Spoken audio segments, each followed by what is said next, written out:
Start करते हैं दोस्तों आज की क्लास स्टार्ट करते हैं दोस्तों। हम आज की क्लास में पढ़ेंगे हम induction motor as a induction generator, asynchronous generator जिसे कहते हैं। एसिंक्रोनस मोटर किसको कहा जाता है? थ्री फेस इंडक्शन मोटर को एसिंक्रोनस मोटर कहा जाता है दोस्तों। तो वही एसिंक्रोनस मोटर को एसिंक्रोनस जनरेटर की तरह भी यूज किया जा सकता है। कहने का मतलब ये है दोस्तों कि ये जो थ्री फेस इंडक्शन मोटर है, इसे आप थ्री फेस इंडक्शन मोटर को एज अ जनरेटर की तरह भी यूज कर सकते हैं। तो उसी प्रिंसिपल पे हम क्या करेंगे, जैसे इलेक्ट्रिसिटी क्या करते थे जब जनरेटर कैसा बनाते हैं हम, जनरेटर कौन सी एनर्जी में कन्वर्ट करता है, तो ये हमें मालूम है। जनरेटर मैकेनिकल एनर्जी को इलेक्ट्रिकल एनर्जी में कन्वर्ट करता है। ठीक है, इलेक्ट्रिकल एनर्जी में। वैसा जब मोटर की बात किया जाए तो मोटर क्या करता है दोस्तों, मोटर इलेक्ट्रिकल एनर्जी को मैकेनिकल एनर्जी में चेंज करता है एज अ अपोजिट डायरेक्शन। तो मोटर क्या करता है, ये इलेक्ट्रिकल एनर्जी को मैकेनिकल एनर्जी में कन्वर्ट करेगा। तो यहाँ पर हमने थ्री फेस इंडक्शन मोटर देखा था। तो थ्री फेस इंडक्शन मोटर में हमने एक चीज देखा कि हम ये जो थ्री फेज इंडक्शन मोटर है, इसको जनरेटर की तरह भी यूज किया जा सकता है। और जनरेटर जो है वो मैकेनिकल एनर्जी को इलेक्ट्रिकल एनर्जी में कन्वर्ट करके देता है हमें। क्योंकि ऊर्जा संरक्षण का नियम ये कहता है कि ऊर्जा को ना ही उत्पन्न किया जा सकता है और ना ही नष्ट किया जा सकता है, बल्कि उसे ए वन फॉर्म में से अनदर फॉर्म में कन्वर्ट किया जा सकता है। तो ये जो एसिंक्रोनस जनरेटर है, इसी को कहते हैं थ्री फेज, ठीक है, induction generator, three phase induction generator. तो ये एसिंक्रोनस का दूसरा नाम है जनरेटर इंडक्शन जनरेटर।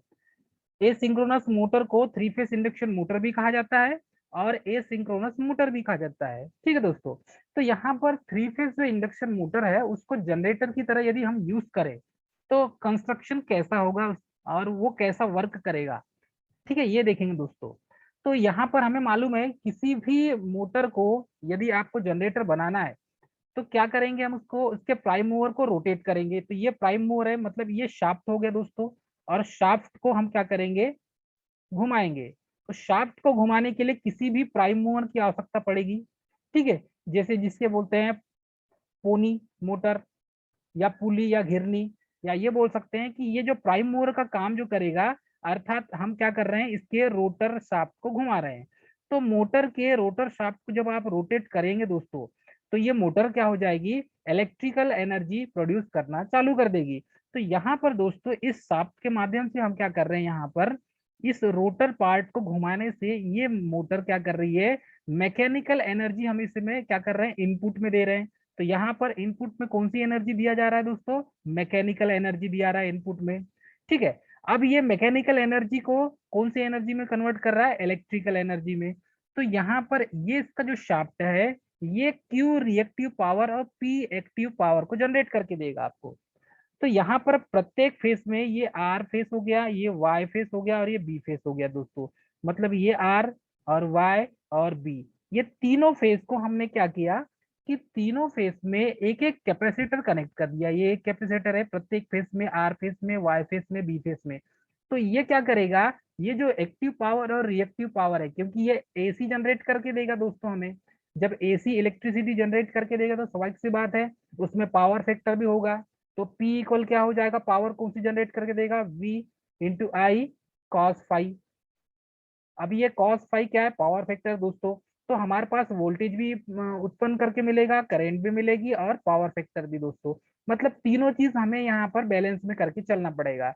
तो हमें मालूम है ट्रू वैल्यू यानी active power upon apparent power का रेशो होता है कॉस फाइव, मतलब कि पावर फैक्टर होता है दोस्तों। ठीक है, तो वहीं पर यहाँ पर ये करेंगे हम कि यदि किसी थ्री फेस इंडक्शन मोटर के रोटर पार्ट को घुमाया जाए किसी प्राइम मूवर की सहायता से, तो ये इलेक्ट्रिकल एनर्जी जनरेट करके देता है। और उसके लोड में हमने क्या किया, उसके लोड में हमने स्टार कनेक्शन का एक लोड कनेक्ट कर दिया। तो यहाँ पर जब इंडक्शन जनरेटर की तरह ये वर्क करेगा तो यहाँ क्या क्या काम किए जाएंगे। तो थ्री फेस इंडक्शन मोटर जब एज अ इंडक्शन जनरेटर की तरह वर्क करता है तो इसके बेसिक प्रिंसिपल दोस्तों इस टाइप से है। ठीक है, तो बेसिक प्रिंसिपल किस टाइप से हैं ये देखेंगे हम। तो यहाँ पर आपको मिलेगा induction generator work N S is less than N R. तो सिंक्रोनस जो स्पीड है वो और एनआर, तो एनआर की जो स्पीड है वो दोस्तों ज्यादा हो जाएगी और एनएस की स्पीड क्या हो जाएगी, कम हो जाएगी दोस्तों।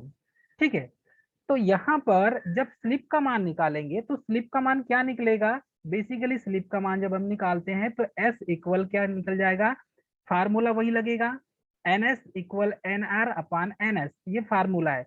लेकिन यहाँ पर जब इंडक्शन जनरेटर की तरह three phase induction motor work करती है, तो ये थ्री फेज इंडक्शन मोटर जब इंडक्शन जनरेटर बन जाता है, मोटर जब जनरेटर बन जाती है दोस्तों, तो यहाँ पर रोटर की जो स्पीड है वो ज्यादा हो जाती है और सिंक्रोनस जो स्पीड है वो कम हो जाती है। इसीलिए यहाँ पर N S is less than N R किया गया, मतलब सिंक्रोनस स्पीड कम है रोटर स्पीड से। ठीक है, तो ये चीज यहाँ पर दोस्तों बताया गया है हमें। तो यहाँ पर क्या है कि जब रिएक्टिव पावर सप्लाई दिया जाता है इस ग्रुप में, तो ये कैपेसिटर यहाँ पर क्या है, कनेक्टेड है दोस्तों, प्रत्येक फेस में एक एक कैपेसिटर कनेक्ट है इसमें। तो कनेक्टेड जब कर देते हैं तो यहाँ पर पावर फैक्टर क्या हो जाता है, इंप्रूवमेंट हो जाता है और जो कैपेसिटेंस हो जाता है वो जनरेटर वोल्टेज ज्यादा जनरेट करके देगा, क्योंकि यहाँ पर कैपेसिटर आपने कनेक्ट कर दिया, तो पावर फैक्टर अच्छी को मतलब कि इंप्रूव करके मिलेगा। दूसरी बात, यहाँ पर जब एक्टिव पावर जनरेट करेगी मोटर, तो ये डायरेक्टली प्रोपोर्शनल होती है दोस्तों स्लिप के। तो ये जो कहने का मतलब ये एक्टिव पावर जो है, ये एक्टिव पावर एपी में यदि लिखू इसे, ये एक्टिव पावर डायरेक्टली प्रोपोर्शनल होती है स्लिप के, एस के, ये स्लिप के प्रोपोर्शनल होती है दोस्तों। ठीक है, ये वही बताया गया है यहाँ पे। यदि मैं अब इस थ्री फेस इंडक्शन मोटर को जनरेटर की तरह यूज करूं तो यहाँ पर क्या होगा, आइए।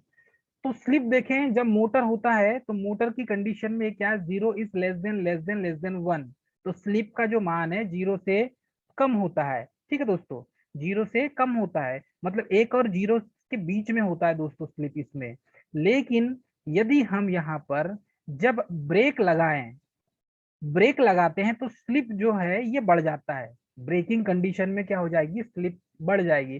तो स्लिप बढ़ जाएगी तो एस इज ग्रेटर देन क्या हो जाएगा, वन हो जाएगा दोस्तों। S is greater then one मतलब कि स्लिप का जो मान है वो एक से ज्यादा हो जाएगा, स्लिप का मान क्या हो जाएगा, एक से ज्यादा हो जाएगा। तो ये तो हो गई मोटर की कंडीशन में। मोटर की कंडीशन में स्लिप का मान एक और जीरो के बीच में, जीरो और वन के बीच में होता है, जीरो और वन के बीच में। कब की कंडीशन में, थ्री फेज इंडक्शन मोटर की अवस्था में, मोटर में स्लिप का मान जीरो और वन के बीच में होता है, अर्थात zero is less then one. ठीक है दोस्तों, ब्रेक लगाते हैं तो स्लिप का मान बढ़ जाता है। लेकिन जब थ्री फेज इंडक्शन मोटर को एज अ जनरेटर की तरह काम में लाया जाता है, ये थ्री फेज इंडक्शन मोटर को यदि जनरेटर बना लिया जाए, तब की कंडीशन में यहाँ पर स्लिप का मान क्या हो जाएगा, इन दोनों के बीच में हो जाएगा दोस्तों। तो zero is greater than S slip और slip is greater than minus one हो जाएगा। तो ये है स्लिप, और ये स्लिप किस किस के बीच में हो जाएगा दोस्तों, अब जीरो और माइनस वन के बीच में हो जाएगा दोस्तों, जीरो और माइनस वन के बीच में।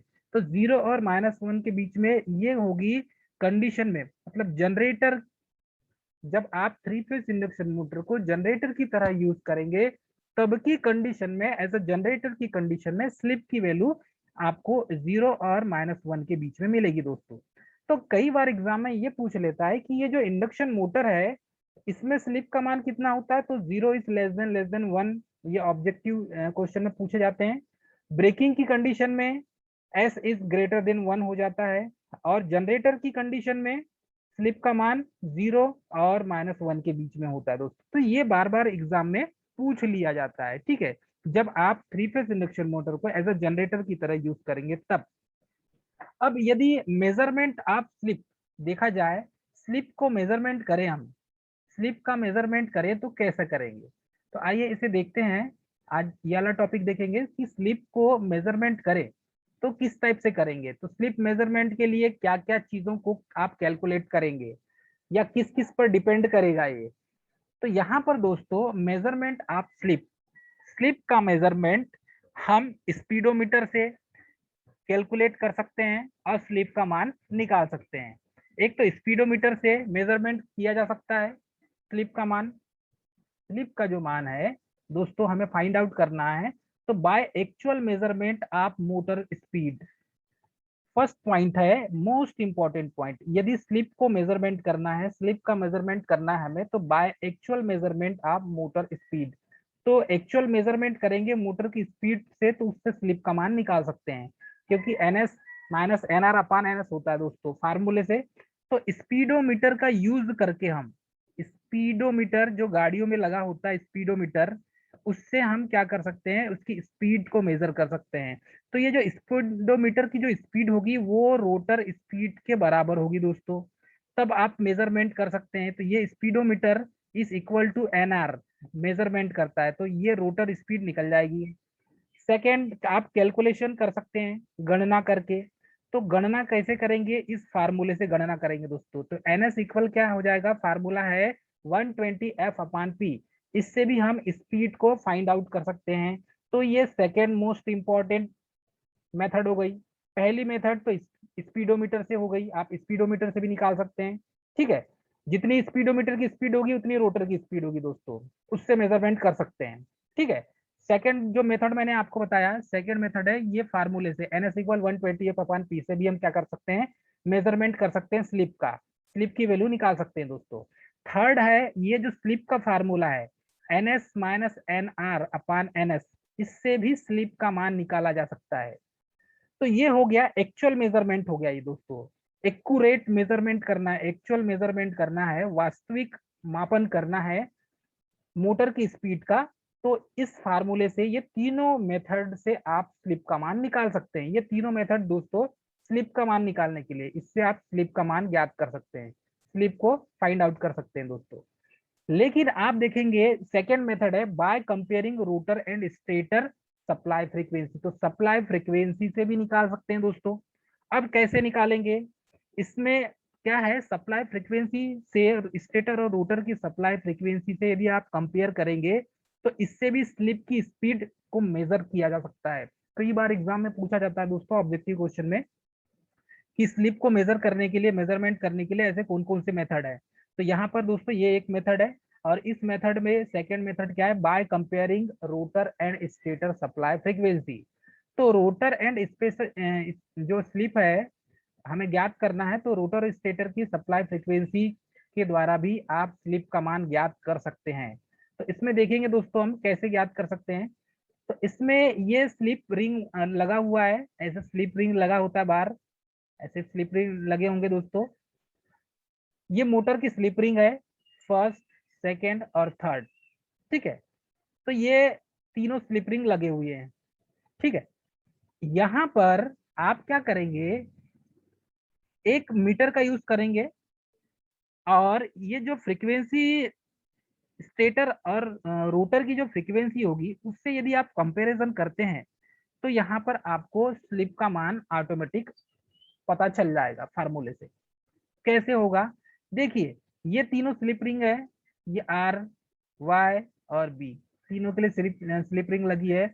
अब यहाँ पर किसी दो में क्या करेंगे हम, मिनिमम और मैक्सिमम, मतलब ये जो वोल्ट मीटर है, ये वोल्ट पहले तो सेंटर जीरो में, सेंटर जीरो टाइप का जो वोल्ट मीटर होता है दोस्तों, DC वोल्ट मीटर, उसे यूज करेंगे यहाँ पर, जिसमें बीच में जीरो होता है, सेंटर पॉइंट पर जीरो होता है, इधर मिनिमम लेफ्ट साइड और राइट साइड मैक्सिमम होता है दोस्तों। तो ये वाला वोल्ट मीटर हम यहाँ पर यूज करेंगे। इसमें क्या है कि हमें फ्रीक्वेंसी आप स्टेटर, स्टेटर की जो फ्रीक्वेंसी है वो 50 हर्ट्ज है समझो, स्टेटर की फ्रीक्वेंसी हमें पता चल गई 50 हर्ट्ज है दोस्तों, ठीक है। तो डीसी मिली वोल्ट मीटर को जीरो फ्रीक्वेंसी की AC सप्लाई देने पर उसका पॉइंटर अपनी जीरो कंडीशन जो है, जीरो पोजीशन, उसके दोनों साइड ऑसिलेट करने लगेगा दोस्तों।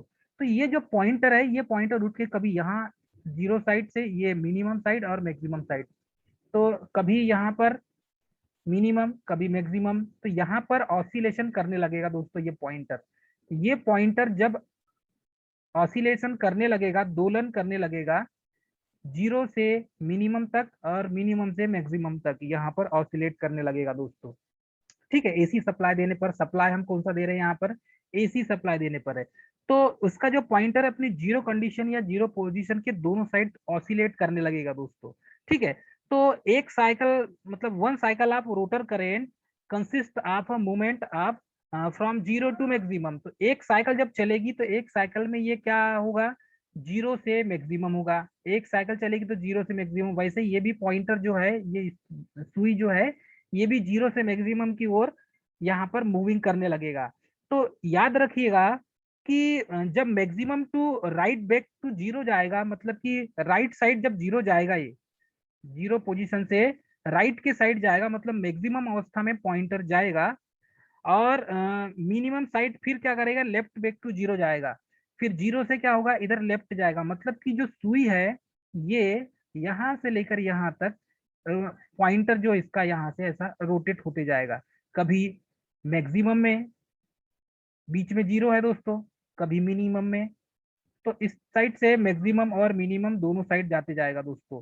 तो लेफ्ट साइड फिर right side, left side right side, ऐसा मूविंग, ऐसा दोलन करते रहेगा। ठीक है।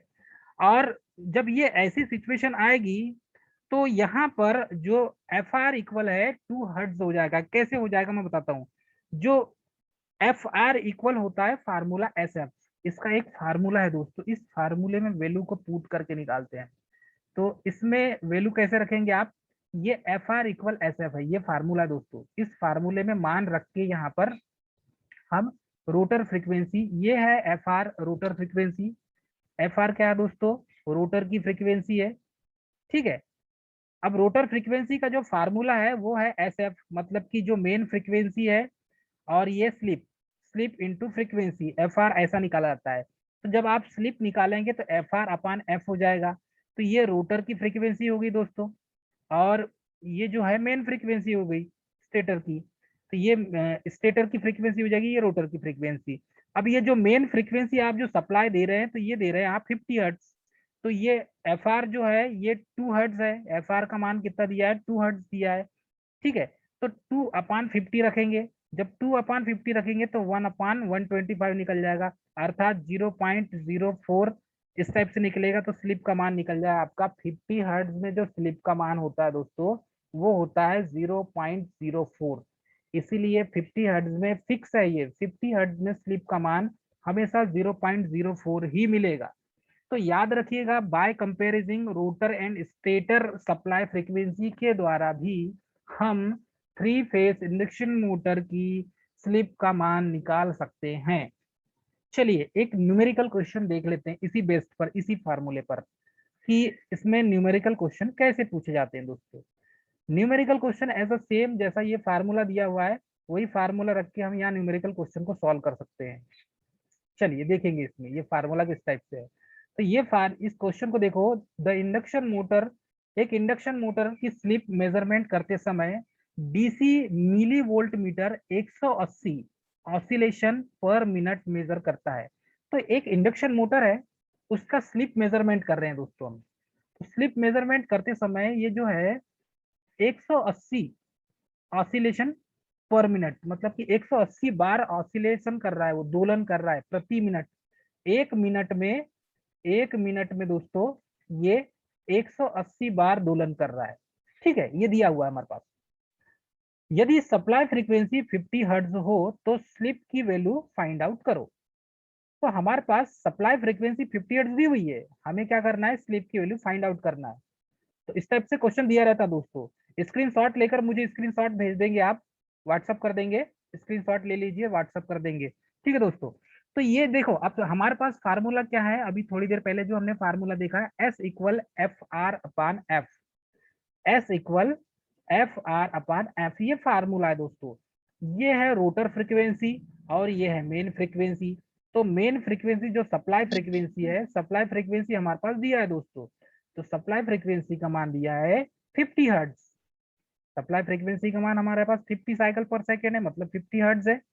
और ये जो रोटर फ्रीक्वेंसी है, उसे हमें क्या करना पड़ेगा, अब ये ऑसिलेशन पर मिनट में दिया है, तो इसे सेकेंड में निकालेंगे, क्योंकि हमारी जो सप्लाई फ्रीक्वेंसी है दोस्तों, ये कितनी है, साइकिल पर सेकेंड में है, 50 साइकिल पर सेकेंड अर्थात 50 हर्ट्ज में। तो हम रोटर फ्रीक्वेंसी को भी वैसे ही निकालेंगे। तो इसे किस टाइप से निकालेंगे दोस्तों, जो रोटर फ्रीक्वेंसी है 180 मिनट ऑसिलेशन पर मिनट दिया हुआ है, ऑसिलेशन पर मिनट, ओ से ऑसिलेशन, एम से पर मिनट। ठीक है, ये पर मिनट के लिए है। अब यहाँ पर हमें क्या करना पड़ेगा, सेकंड में चेंज करने के लिए 60 का भाग देना पड़ेगा। तो यहाँ पर हमने क्या किया, 60 का भाग दे दिए। जब 60 का भाग दे देंगे दोस्तों, तो ये यही वैल्यू को यहाँ पर रखना पड़ेगा आपको, तो यही कैलकुलेशन भी कर सकते हैं। तो यही मान एफ आर का मान हमने यहाँ रख दिया 160/60 साइकिल पर सेकेंड, और ये नीचे 50 में दिया है साइकिल पर सेकेंड। अब यदि इसको कैलकुलेशन करते हैं तो ये 3 बार चले जाएगा दोस्तों, 3 टाइम्स 6×18 होता है, 0 0 कैंसिल हो जाएगा, 3 टाइम्स ये कैलकुलेशन हो जाएगा। तो एफ आर का मान यहाँ पर कितना है, 3 हो गया दोस्तों। तो ये 3 साइकिल पर सेकेंड है। अब यही वैल्यू यहाँ पर हमने रखा एस का मान, तो ये देखिए ये एफ आर का 3/150 3/50 हो जाएगा। यदि आप कैलकुलेशन करेंगे तो एस का मान निकलेगा 0.06 ये हो जाएगा स्लिप का मान दोस्तों। तो इस तरीके से इस क्वेश्चन को आप सॉल्व कर सकते हैं। मोस्ट इंपॉर्टेंट क्वेश्चन है ये, एग्जाम ओरिएंटेड है, चाहे कोई आप पॉली के स्टूडेंट हो, चाहे आईटीआई के हो, चाहे बी के हो, तीनों इसमें यदि इलेक्ट्रिकल के स्टूडेंट हैं आप, तो आपके लिए ये क्वेश्चन मोस्ट इंपॉर्टेंट है, क्योंकि आईटीआई वाले स्टूडेंट को भी क्वेश्चन ऐसे पूछे जाते हैं और पॉलिटेक्निक वाले स्टूडेंट को पूछे जाते हैं, और आप देखेंगे तो बी वाले स्टूडेंट को भी ये क्वेश्चन पूछे जाते हैं। थर्ड जो मेथड है दोस्तों, थर्ड मेथड देखेंगे, थर्ड मेथड है जिससे स्लिप आप निकाल सकते हैं, स्लिप का मान ज्ञात कर सकते हैं, वो मेथड है स्ट्रोबोस्कोपिक मेथड।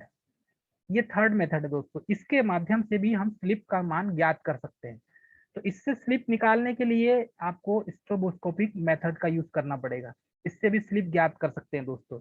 इसमें स्लिप ज्ञात करने का जो बेसिक फंडा है, ये फंडा थोड़ा सा डिफरेंट है दोस्तों। यहाँ पर क्या हो जाएगा, ये है थर्ड मेथड स्ट्रोबोस्कोपिक मेथड। इससे भी क्या गणना कर सकते हैं, हम स्लिप कैलकुलेट कर सकते हैं, मतलब कि स्लिप का मान हम इससे भी निकाल सकते हैं। तो हमारे पास बहुत से मेथड है दोस्तों स्लिप ज्ञात करने के, तो इससे भी हम क्या कर सकते हैं, स्लिप ज्ञात कर सकते हैं दोस्तों। स्ट्रोबोस्कोपिक मेथड में आपको ये देखने मिलेगा, यहाँ पर नियॉन लैंप यहाँ पर लगा होगा, ये एक लैंप है नियॉन लैंप दोस्तों। सर्किट डायग्राम आप इस टाइप से ड्रॉ कर सकते हैं इसमें, ये नियॉन लैंप है, ठीक है, नियॉन फील्ड लैंप है ये, स्ट्रोबोस्कोपिक लैंप जिसे कहा जाता है, ये नियॉन फील्ड लैंप है दोस्तों, ठीक है। ये जो मोटर है यहाँ पर, ये 6 पोल की मोटर है, 6 पोल। नंबर ऑफ पोल कितने हैं, 6, नंबर ऑफ पोल 6 है दोस्तों, 6 पोल है इसमें। इसमें क्या होता है, NR is less than NS होता है दोस्तों। कहने का मतलब ये हो जाएगा कि ये जो एनआर है, ये NR is less than NS, तो यहाँ पर एनएस, इसको इस तरीके से भी लिख सकते हैं, NS is greater than NR, या हम इसको दूसरे शब्दों में ऐसा भी लिख सकते हैं, NR is less than NS. तो एनएस बड़ा है एनआर से, एनएस जो है सिंक्रोनस जो स्पीड है वो एनआर रोटर स्पीड से अधिक होगा इसमें दोस्तों, स्ट्रोबोस्कोपिक मेथड में। जब आप इसमें 3 फेज सप्लाई देंगे, आर वाई बी, ये 3 फेज है, 3 फेज सप्लाई देंगे, तो किसी 2 फेज में आप लैंप को कनेक्ट करेंगे। ये जो लैंप है ये किसी 2 फेज में कनेक्ट करेंगे आप, ठीक है। तो जब आप इसको किसी 2 फेज में कनेक्ट करेंगे दोस्तों, तो यहाँ पर जो रोटर की स्पीड होगी वो कम होगी, और सिंक्रोनस जो स्पीड होगी वो ज्यादा होगी दोस्तों। जब ये मेथड आपके सामने, जब आप इसको ऑन करेंगे, मोटर को जब ऑन करेंगे, तो इसकी जो वेव शेप होगी, लैंप यहाँ पर क्या करने लगेगा, फ्लश करने लगेगा, चमकने लगेगा, ग्लेयर करने लगेगा, बन चालू फ्लश होने लगेगा दोस्तों। तो मैक्सिमम कंडीशन में जब पहुंचेगा यहाँ पर, जैसे कि ये वी एम माना जाए, मैक्सिमम ये एम्पलीट्यूड होगा, तो यहाँ पर ये जो है लैंप, ये ज्यादा ग्लेयर करने लगेगा, प्रकाश ज्यादा देगा और फ्लश होने लगेगा, बन चालू होने लगेगा, ठीक है। जब 0 पोजीशन में आएगा तो बंद हो जाएगा। तो इस तरीके से ये लैंप फ्लश करने लगेगा। तो यहाँ पर 3 पॉइंट बनेंगे, 3 पॉइंट को काउंट करना होगा, एक तो फर्स्ट ब्लॉक, सेकेंड ब्लॉक और थर्ड ब्लॉक।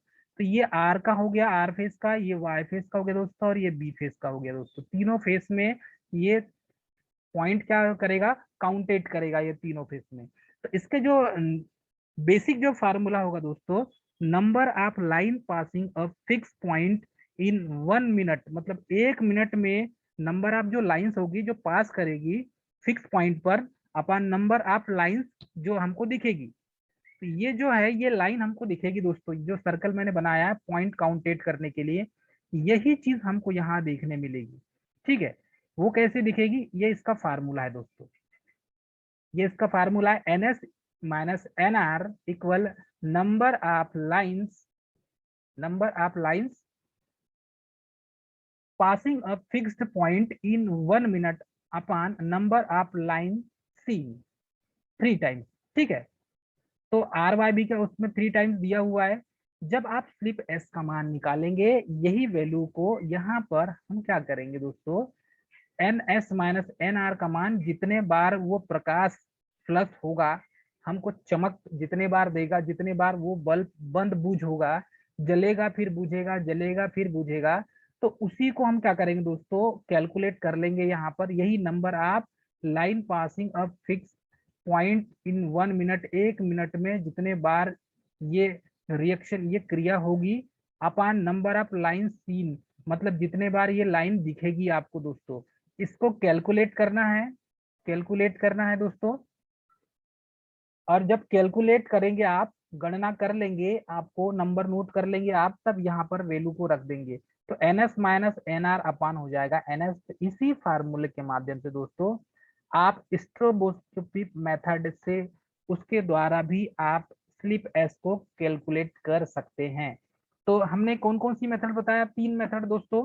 पहला मेथड था by actual measurement of motor speed, ठीक है, एक्चुअल मेजरमेंट वाला, बाय एक्चुअल मेजरमेंट आप मोटर स्पीड।